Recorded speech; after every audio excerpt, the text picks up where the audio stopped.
ওনাদের মনে তো অনেক কুরকুরানি, এটা একটু কমায়। নিপুণ আক্তার পেশায় চিত্রনায়িকা, তবে এই পরিচয় ছাপিয়ে তিনি হয়ে উঠেছিলেন শেখ ফজলুল করিম সেলিমের প্রেমিকা। তাদের অবৈধ মেলামেশার বিষয়টি ফিল্ম ইন্ডাস্ট্রিতে ছিল ওপেন সিক্রেট, এমনকি সহকর্মীদের মধ্যেও চলত রসালো গল্প।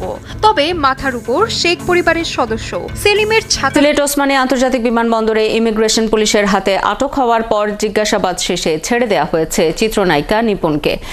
সে ফ্লাইটে করে অভিনেত্রী নিপুণ আক্তার তিনি আসলে লন্ডন যাওয়ার জন্য সিলেটের এই উসমানী আন্তর্জাতিক বিমানবন্দর। প্রিয় দর্শক, ঘটনা কিন্তু ঘটে গেছে। আমাদের নিপুণ আক্তার, নিপুণ ম্যাডাম বাংলাদেশের চলচ্চিত্র একজন কুখ্যাত এবং বিখ্যাত নায়িকা। ইনাকে আপনারা সবাই চেনেন। জাহিদ খানের সাথে উনি নির্বাচন করে হেরে গেছে, তারপরেও উনি জোর করে জাহিদ খানকে সরিয়ে দিয়ে উনি কিন্তু সেই নির্বাচনের বিজয়ী ঘোষণা করেছিল এবং সবাই জানতো যে এই নিপুণ ম্যাডামের পিছনে বিশাল এক রাঘবওয়াল তার পিছে আছে, যার জন্য কেউ কোনো কথা কখনোই বলতো না। প্রিয় দর্শক, তারা জানতো যে যদিও অবৈধভাবে সে ক্ষমতায় থাকতে চাচ্ছে নির্বাচনে, তারপরেও তাকে কিছু বলতে পারতো না। দর্শক, সেই নিপুণ আক্তার যখন এই বাংলাদেশের থেকে পালিয়ে চলে যাচ্ছিল হজরত শাহজালাল বিমানবন্দর থেকে উনাকে আটক করে বিমান পুলিশ। প্রিয় দর্শক, মিনিটের মধ্যেই ঝড়ের গতিতে ভিডিওটি প্রচুর পরিমাণে ভাইরাল হয়ে যায়। আপনারা ইতিমধ্যে বিভিন্ন গণমাধ্যমে দেখেছেন নিউজটি।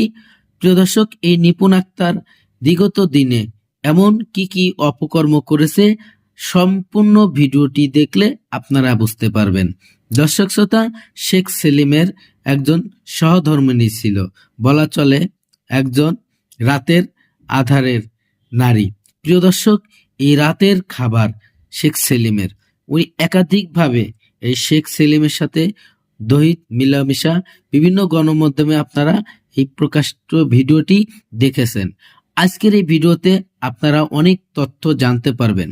যখন বাংলাদেশ এয়ারপোর্টের থেকে উনাকে অ্যারেস্ট করা হয়, তারপরে কিন্তু উনি সেই বিগত দিনের যে সেই পাওয়ারটা কিন্তু উনি দেখাতে চেয়েছিল। দর্শক, আমি বেশি কথা বাড়াইতে চাই না, চলুন সেই গুরুত্বপূর্ণ ভিডিওটি দেখে আসি। ভিডিওতে যাওয়ার আগে ছোট্ট করে একটি রিকোয়েস্ট করব, আপনি যদি আমার চ্যানেলে নতুন বন্ধু হয়ে থাকেন, ভালো লাগলে চ্যানেলটিকে সাবস্ক্রাইব করে রাখবেন, ভিডিওগুলো লাইক কমেন্ট শেয়ার করে রাখবেন। ওনাদের মনে তো অনেক কুরকুরানি, এটা একটু কমায়। নিপুণ আক্তার পেশায় চিত্রনায়িকা, তবে এই পরিচয় ছাপিয়ে তিনি হয়ে উঠেছিলেন শেখ ফজলুল